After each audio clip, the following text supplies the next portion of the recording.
يا إخوان وأخوات في الله السلام عليكم ورحمة الله وبركاته.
Dear brothers and sisters, before we begin, we request that everyone who has a cell phone or electronic device, please be sure to put it on silent vibrate, inshallah ta'ala.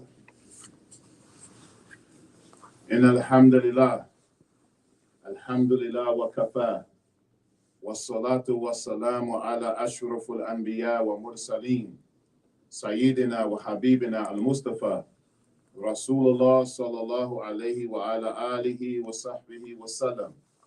ومن تبعهم بإحسان إلى يوم الدين ولا حول ولا قوة إلا بالله العلي العظيم ثم أما بعد فإن أصدق الحديث كلام الله وخير هدى هدي محمد صلى الله عليه وعلى آله وصحبه وسلم وشر أمور محدثاتها وكل محدثة بدعة وكل بدعة ضلالة وَكُلَّ ضَلَالَةٍ فِي نَارٍ. We thank Allah subhanahu wa ta'ala for this tremendous opportunity to gather for Jumu'ah. And we ask that in this gathering that Allah subhanahu wa ta'ala will accept our worship. He will accept our good works. He will afford us the opportunity to make dua during the hour by which, when dua is made in that hour, that no dua is rejected. And we ask that whatever Allah subhanahu wa ta'ala has decreed of good for this gathering, that a part of it goes to our deceased elders who have left this community, who have went on before us. And we ask that Allah subhanahu wa ta'ala, for our brothers and sisters in Gaza, and Sudan, and Syria, and Yemen, and wherever the Muslims are being persecuted and oppressed, that Allah subhanahu wa ta'ala removes the oppressors and removes the persecution. And we ask Allah subhanahu wa ta'ala to deal harshly with those people who are enemies to Islam. Ameen. You know, we live in a world today that there are so many things occurring, and as well as the possibility of things happening. You know, we're on the brink of World War III. And with all of these things occurring, it leaves us with a level of fear and uncertainty when you start to think deeply about it, where this thing is going. And we know as believers, it's coming to an end. But when you start thinking about the details of what's going on in the world, you know, it's a scary feeling. And, you know, the fear of the unknown. And, you know, the human mind, it is naturally inclined to think about things. And it has a natural disposition of curiosity. You know, whenever we think and we use our mind, we start to think, we start to ponder, we start to wonder about things. And then the mind is naturally inclined to ask questions. Why is this so? Why is that so? You know? And so we always want to make sense of things. And in Islam, there's a science that deals with this. There's called a science, it's called mantiq. Mantiq is called logic. And on a deeper level, it is a discussion of theological issues to defend the Islamic faith. You know, so a Muslim, when they talk about mantiq, when they talk about logic, they're able to articulate and defend the religion of Allah subhanahu wa ta'ala. Not only just using proofs and evidences from the Quran, but using logical thinking, deductive reasoning, and rational judgments. So for instance, if you have an argument with someone about Islam and they don't believe in Islam, the Quran and Sunnah doesn't mean anything to them. So now you have to use logic. You have to use rational judgments. And on a deeper level, it is to defend the religion of Islam. But on the basic level, this concept called mantiq, it has a general definition that says that it gives general rules for the expressions of every community. And they describe it as like a universal language. So how do we apply that? So for instance, if you know you go to another country, logical thinking means that you have to understand what is the culture of that country before you can move around. Another logical thing that we put it on a basic level, if you know that you're going on a long trip, then logical thinking will tell you that you have to put gas in your car. You have to put gas in your car because you might run out of gas on the trip. Of course, you might have stops along the way, but it makes sense to logic to fill your tank up before you go on the journey.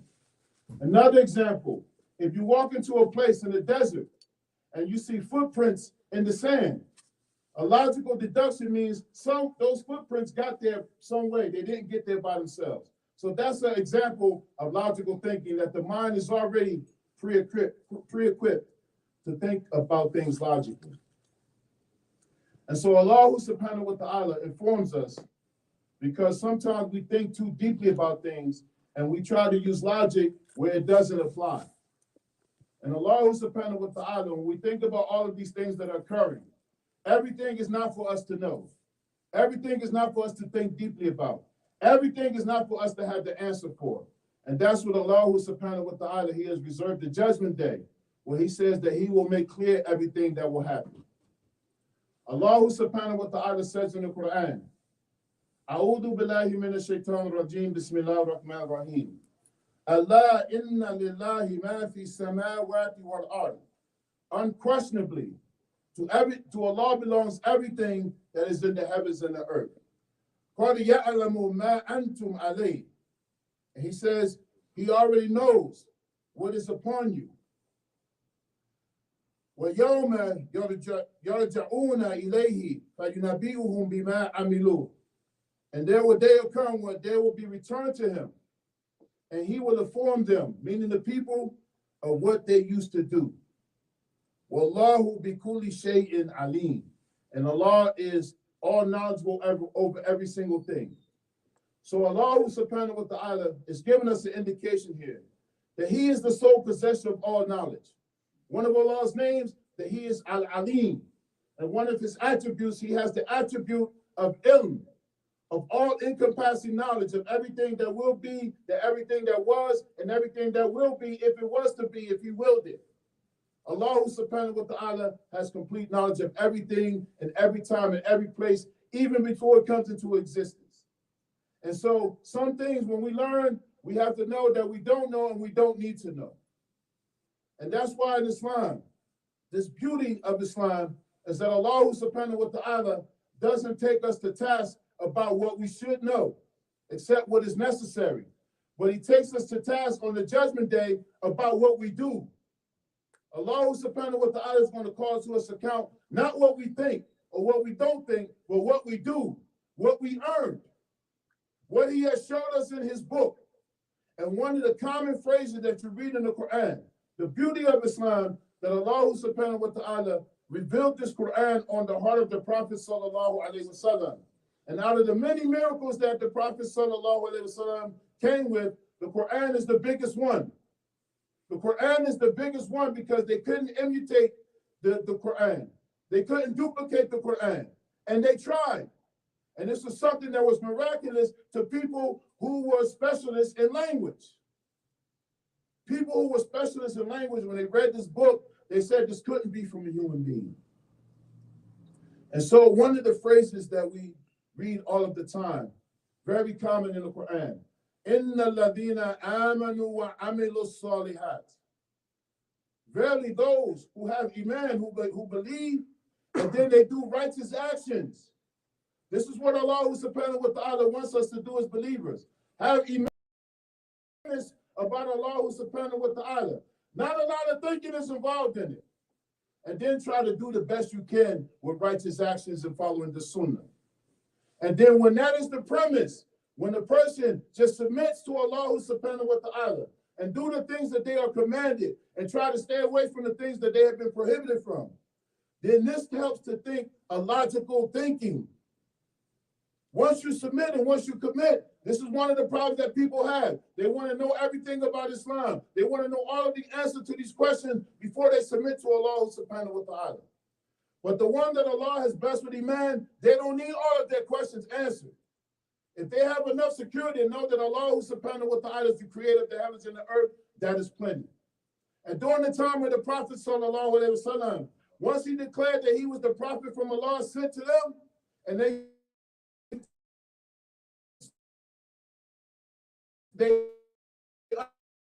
understood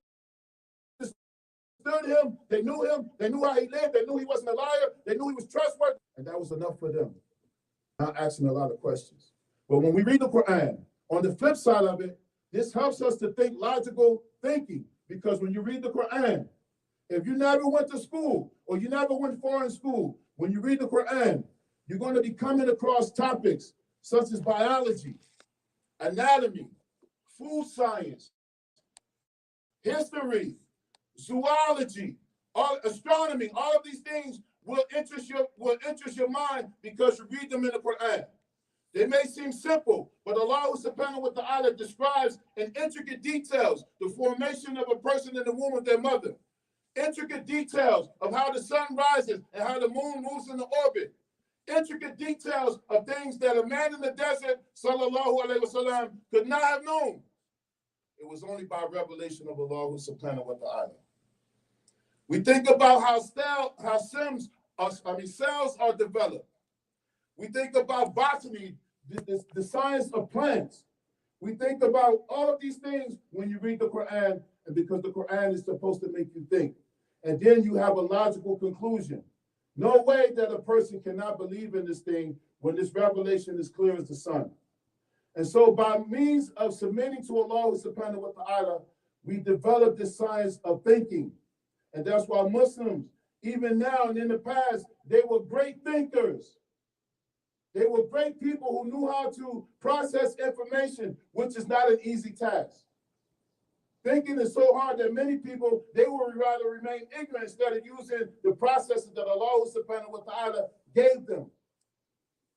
But in this logical deduction, we don't get to know everything. This is one of the traps of Western philosophy. They think that you're supposed to know the answer to everything. And then if they don't know the answer to everything, they won't give it to Allah subhanahu wa ta'ala. And as Muslims, one of the privileges that we have is saying, I don't know. If you don't know something, if you're not sure, you're not aware, say I don't know. Don't do guesswork. Don't make up things like these people do. And so when Allah subhanahu wa ta'ala gives us this ability to form rational judgments and to use logic, then we're able to develop our deen, because now when we get on a deeper level, we're able to explain it. We're able to articulate it. And more than that, we're able to actualize the deen because we have Iman rooted in our hearts, and then that should lead to righteous actions. And then the logical thinking Muslim understands that all of this is for Allah subhanahu wa ta'ala. And as much as we know and as much as we learn, there will always be more that we don't know. And if we understand that, that should increase us in a hunger for knowledge and wait for the day that Allah subhanahu wa ta'ala will make everything clear for us. Right now, everything does not have to be clear. But what he gives us the deen, and the deen is clear. 5 principles, 6 articles. Once you enter into Islam, you observe your prayer. You pay your zakat. You fast Ramadan. You make Hajj once in a lifetime. And logical thinking is, if I have the money, then I make Hajj. If I don't have the money, then I'm exempt from making Hajj. It's simple. Allah subhanahu wa ta'ala does not take us to task about what we're thinking all the time. And you know that overthinking is a defect of the soul, because it can lead to stress, anxiety, aggravation, and all of these things that can be a spiritual degrading for someone, a degradation. So sometimes it's not for us to overthink all the time. Know what we're supposed to know and actualize it the way we're supposed to actualize it. Because the one who has a little knowledge and they're consistent with it It's better than the one who has a lot of knowledge and they don't do anything with it, or they do opposite of what they know. And Allah mentions that in the Quran about the one who says things and does things opposite of what they know. So as we await the day of judgment, we see all of these signs coming. Know that we should be content with what Allah subhanahu wa ta'ala gave us as knowledge in this deen. And then Allah subhanahu wa ta'ala, He tells us, وَجَعَلَ لَكُمْ السَّمْعَ وَالْأَبْصَارَ وَالْأَفْئِدَةَ. And He has made for you hearing, sight, and intellect. For what reason? لَعَلَّكُمْ تَشْكُرُونَ. In order that you may be grateful. You will have gratitude for Allah subhanahu wa ta'ala. So a logical conclusion means that the senses that Allah subhanahu wa ta'ala, He gave you, use them to be sensible. The senses that Allah subhanahu wa ta'ala gave you, use them to be sensible. He gave you sight. Use logical deduction of what you're looking at, what you allow yourselves to see. He gave you hearing. Be logical about what you listen to and what you allow to penetrate your ear canal. He gave you a tongue. Be mindful about what you let come off of it. He gave you an intellect. Be careful about what you expose it to, what you're engaged in, what is benefiting you for Allah subhanahu wa ta'ala, what is keeping you away from Allah subhanahu wa ta'ala. Because all of us, if we were to say logically, are we grateful for Allah subhanahu wa ta'ala and everything He gave us? A logical answer would we say yes. And none of us would probably say no. But then think about these senses that He gave us and how are we using them to get closer to Him?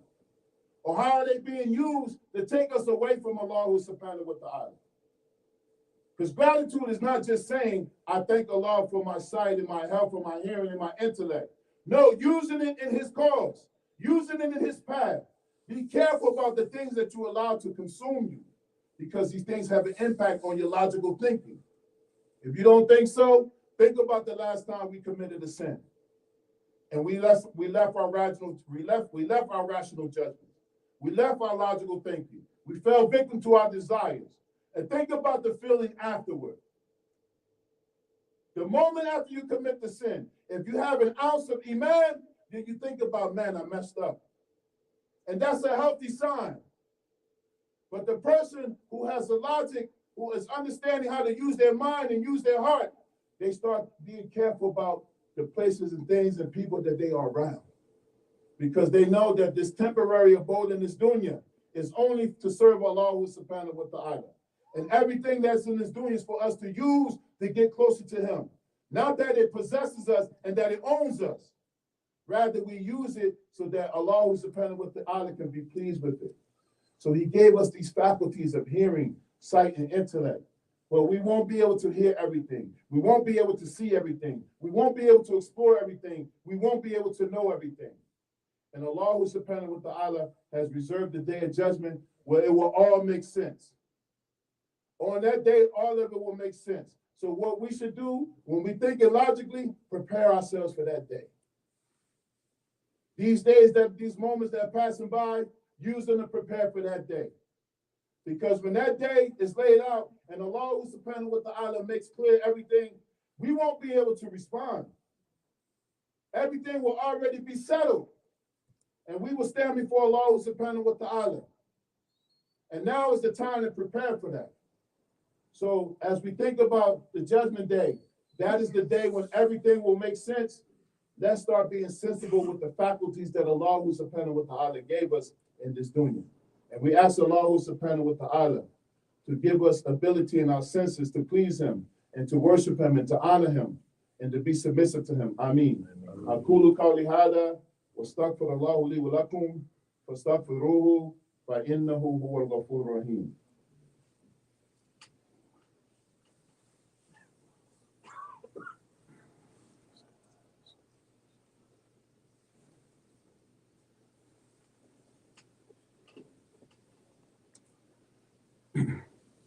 Alhamdulillah Rabbil Alameen, wa salatu wa salamu ala rasulihi wa ala alihi wa sahbihi ajma'in. Inna Allah wal malaikatuhu yusalluna ala nabi. Ya ayyuhalladhina amanu sallu alayhi wa sallimu taslima. Allahumma salli ala Sayyidina Muhammad wa ala ali Sayyidina Muhammad. Kama sallaita ala Ibrahim wa ala ali Ibrahim. Innaka Hamidun Majid. Allahumma barik ala Sayyidina Muhammad wa ala ali Sayyidina Muhammad. Kama barakta ala Ibrahim wa ala ali Ibrahim. Innaka Hamidun Majid. Brothers and sisters, we make the second part very brief. But as you all know, the Prophet sallallahu alaihi wasallam, he encouraged us on Yom Jumu'ah to recite Surah Al-Kahf. It's the 18th surah of the Quran. And if you haven't read it already, be sure to read it after Jumu'ah. Because in the midst of that surah, and the best day that the sun rises on is Jumu'ah, Allah subhanahu wa ta'ala, when we think about logically why we're encouraged to read that surah, because it gives us in the height of our week a logical scenario that makes us think about how things go. And sometimes what things we think make sense to us may be the total opposite. And in the surah, you read about Prophet Musa alayhi salam, when he was traveling and he came across Al-Khidr, one of the righteous servants of Allah subhanahu wa ta'ala. And you remember the story as you read it. If you didn't read it today, you read it before numerous times, inshallah ta'ala. So he came across Khidr and he said, can I be with you so I can learn some knowledge? And Khidr, he said, you will not be able to have patience with me. You will not be able to have patience with me. And then he said something very profound to Musa alayhi salam. And you know the personality of Prophet Musa alayhi salam. He was qawiyun, he was a strong man. He had high intellect. He was very intelligent, which is one of the necessary attributes of all of the Anbiya, that they have intelligence, that they can't be attributed with dumbness. They can't be ignorant of things. They know what they're supposed to know, and they know their purpose, and they know their mission. And so Musa alayhi salam came to him, and then he said to him, he said, وَكَيْفَ تَصْبِرُ عَلَى مَا لَمْ تُحِطْ بِهِ خُبْرًا. He said, and how can you have patience for what you do not encompass in knowledge? And so he took Musa alayhi salam on the journey. And you know the story. He came to a boat, and then he struck the boat so the boat couldn't float anymore. And then a young boy, they came across a young boy, he killed the young boy. And then they came across a wall, and then he built the wall up. And so logically, when Musa alayhi salam was observing these things, he was making rational judgments. Why did you strike this boat? This is something that didn't make any sense on the surface. Why did you kill this innocent boy? It didn't make any sense on the surface. Why did you build this wall? We could have got some money for that. It didn't make any sense on the surface. And then Al-Khidr, he said, Al-Farqu bayni wa baynik. He said, this is the split between me and you. I told you you couldn't have patience. Now let me explain to you what happened. It wasn't as it seems. So sometimes the way that we make sense of things, it may not be the same thing that we think it should be. And as such, we shouldn't try to put all of our efforts in trying to make sense of everything, because we don't know how things will unfold. As in the story of Musa alayhi salam, it was totally something different from what he imagined, what he logically thought. And we use this as an example, as a story of logic. So Allah subhanahu wa ta'ala, after we have declared that we believe and we will work righteous actions, one of the results of that, even before you know all of the rules, you know all of the regulations, Allah subhanahu wa ta'ala mentions in many verses, Inna ladina amanu wa amilu salihat. And in one verse he says, for the person who does those things, وَلَا خَوْفٌ عَلَيْهِمْ وَلَا هُمْ يَحْزَنُونَ. There will be no fear on them, nor will they have any grief, nor will they have any stress, nor will they worry, because they have Iman. They believe when it wasn't easy to believe. They believe when they didn't have all the answers. They believe when they didn't know everything that they thought they should know. They believe when things that, logically or rational judgment may not have even made any sense, but they believe anyway. And once you commit to that belief, Allah subhanahu wa ta'ala does not let his servants down. And that's why the Muslim has to be intelligent. The Muslim has to be logical. The Muslim has to be rational. The Muslim has to be sane. Because Allah subhanahu wa ta'ala designed this religion to be as such. And the Muslim has to be different from every other person in the world. Why? Because Allah subhanahu wa ta'ala blesses us with these faculties so that we can be thankful. And our gratitude is using them to get closer to Him. So as you read Surah Al-Kahf, if you read it, just reflect on the story again. If you haven't read Surah Al-Kahf, make sure you go and read it and think deeply about the story. Things that we may think make sense may be the total opposite. And so logically, we can conclude that we don't know everything. And so we have a good opinion, a good approach of things because we don't know what Allah subhanahu wa ta'ala has intended. We don't know what Allah subhanahu wa ta'ala has decreed for us. And as such, we just do our work. We perfect our prayers, we perfect our character, we perfect our families, we take care of our neighbors, and all of these things which are clear knowledge. And if we're missing the boat on these things, we can't be worried about all of these, philosophical discussions and all of these issues that Muslims plague each other with. Arguing about issues of Aqidah, arguing about issues of fiqh, arguing about scholars. And some of the things that we see, people arguing about who you take from and this nonsense, who's an innovator, all of this stuff, that we don't need to be worried about. Now that we can't take care of our families. Now that we can't even be married. You want to be a smart man? Get married and stay married. That's going to help you develop all types of rational judgment because you got to think before you speak. And the same thing for wives. You got to think before you speak. And when you open the Quran, it's going to help you to be a smart person because the Quran is all reflection. Allah subhanahu wa ta'ala, how many times does He ask questions that are there, the rhetorical question? There is no answer for it. The answer is in the question. It's for you to think and ponder on. How many times does He say in the Quran, "Afala ta'qilun"? Do you not have intelligence? Do you not think deeply about these issues that Allah subhanahu wa ta'ala mentions in the Quran? And if the answer is an automatic or resounding yes, then act on what you're supposed to know because you're intelligent. And then the opposite of intelligence is unintelligence. That a Muslim can't be unintelligent, having this miracle that they read every single day. Having this miracle of the Prophet sallallahu alaihi wasallam that they practice every single day. There's no way that we can be succumbing to things that take us away from Allah subhanahu wa ta'ala consistently. No way. This deen is a miracle. And then as Muslims, as we practice it, we become miraculous. And even in these times, as things are hard, some of the righteous scholars have said that a person observing their prayers in these days and times, their 5 prayers, they're like a wali of Allah subhanahu wa ta'ala. We're in some very difficult times. And we have experienced people who left Islam. We've experienced people who are going back and forth. We experience people who may not even uphold their prayers. And we ask Allah subhanahu wa ta'ala for safety and protection, and we keep them on our du'as. But if we're intelligent enough, we look at someone else's circumstances and then reflect on our own. Not to look at them and say, well, okay, what's wrong with them? Why can't they get it together and start for the love? Look at them as a mirror to yourself and be like, that can very well be me in the next instant.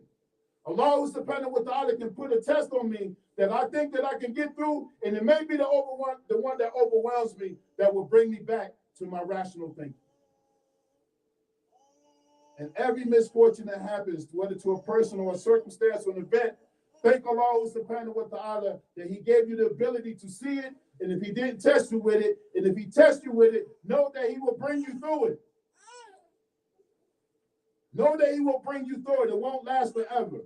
No calamity lasts forever. Allah subhanahu wa ta'ala will grant relief after every difficulty. Inna ma'al usri yusra. He says it twice. For every difficulty, calamity, there is going to be relief. So logically and rationally, when we think, get through the calamities because the relief is there. Why? Because when we think logically, Allah's word is true. If we feel like we can't get through, we feel like we can't endure, then there's something wrong with our rational judgment. How can we think that Allah subhanahu wa ta'ala won't take care of us? It don't matter how hard the calamity is. Allah is going to bring the servant through it. Revisit the kalima. Inna ladina amanu wa amilu salihat. That is a power base for the Muslim. Make sure we master it. Make sure we have healthy belief, a complete belief, and try to avoid for it being deficient. And then do righteous actions. You know how much time that's going to take for us? That's going to take up a bulk of our day, if not our whole time. Then we don't have time to worry about nobody or nothing else. And we shouldn't have time to be worrying about things or being involved in things that will take us away from Allah subhanahu wa ta'ala. If we have this formula of Islam as a solution, then how are we engaged in other things that are opposing it? And as Allah says in the Quran, أَفَلَا تَعْقِلُونَ, don't you use reason? Don't you think about it? The senses that Allah subhanahu wa ta'ala gave us, we're using them for other things that are not connected to Allah subhanahu wa ta'ala. We allow our eyes to see all types of things. And then what happens? Allah takes away the vision from us. We allow our ears to hear all types of things, and what happens? We become hard of hearing. We expose our heart to all types of calamities, all types of things that make it hard, and all of a sudden, the heart is no longer able to recognize right from wrong. And if this is our state, and we should all consider it part of our state as developing, then we should try to counter it with faith and righteous actions. None of us is immune to going astray. And that's why we ask Allah subhanahu wa ta'ala, in the structure of the deen, ihdina sirat al-mustaqim, guide us to the straight path. We're asking Allah to guide us to a straight path that we are already on, and that we consider to an extent that we're right on the right way. But we don't know. And that is why we always renew our faith and always make our righteous actions, make them more sincere than we think that they are. And that's a bulk of work for us. And that's how we better as a community. Everybody's committed to themselves for Allah. And then when we committed to ourselves for Allah subhanahu wa ta'ala, we recognize it amongst each other. And that's why when brothers are righteous, you recognize another brother who's righteous. Sisters are righteous, you recognize another sister who's righteous, and you want to be with them. And when may Allah subhanahu wa ta'ala protect us, when we haven't reached the level of righteousness, then if we're not working on it, then we put ourselves around people who are not righteous. And they harm us. And the harm doesn't come as like straight harm. It comes as something good. Man, why you got to pray all the time? Man, take a break. Didn't you just make prayer yesterday? This are those people keeping us away from Allah. Man, come on, let's hang out. And there's no rationality behind it. It's all desires. And our duty is on ourselves to try to curb our desires and make sure our mind, heart, body, and soul is in tune with Allah subhanahu wa ta'ala. It takes effort. It takes a lot of effort to resist things that are calling you to the haram. But if you think logically, if you fight it, Allah subhanahu wa ta'ala, not only will He protect you, He will give you a reward for refusing to do those or engage in things that are displeasing to Him. You know, that's one of the meanings of haram. When you do something haram, that you subject yourself to Allah's punishment. But if you leave it, you get a reward for doing it. You get a reward for staying away from things that are unlawful. And so logically, if we use rational judgments again, let me stay away from this. Let me start fixing my mind to stay away from this person, this place, this event, whatever it is. And start working on ourselves to be people who are intelligent servants for Allah subhanahu wa ta'ala. And we ask Allah subhanahu wa ta'ala for tawfiq. We ask Allah for uprightness. We ask Allah subhanahu wa ta'ala for forgiveness. We ask Allah subhanahu wa ta'ala for our guidance. And we ask Allah subhanahu wa ta'ala for protection from the torment of the fire. Ameen.